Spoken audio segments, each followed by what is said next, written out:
Ikalimang adlaw, karon dad-a dinhi kanako ang mga kalag sa mga nahibulag nga kaiksuunan ug ihumol sila ning laod sa akong kaluoy. Dinha sa mapait kong pagsakit, naggisi sila sa akong lawas ug kasing-kasing nga mao ang akong simbahan.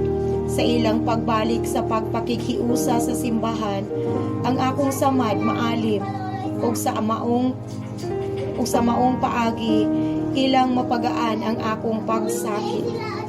Tanan, labing manggiluyong Hesus, maayo diha sa imo gayon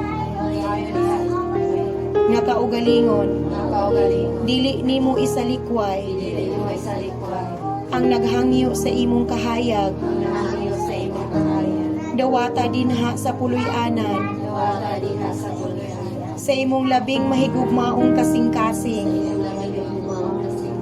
ang mga kalag sa among nahibulag nga mga igsuon. Kuwaa sila pinaagi sa imong kahayag,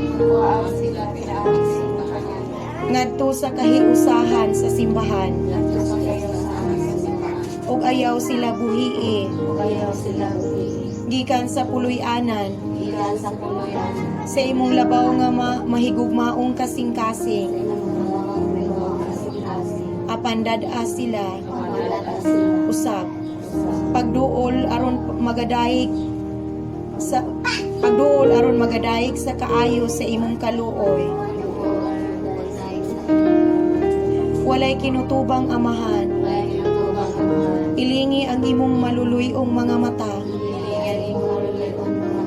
dinha sa mga kalag sa nahabulag kanimo, ug nagamit sa dili mao sa imong grasya, pinaagi sa kagahi ug mapugsanon sa ilang mga sayo. Ayaw tan-awa ang ilang mga sayo,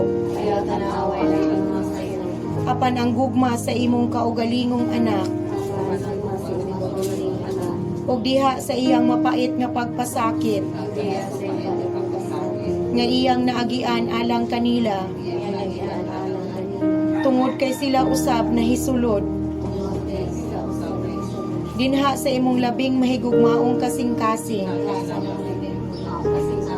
dad-a palibot dinha aron usab sila mudayeg sa imong labing dakong kaluoy alang sa walay katapusang katuigan.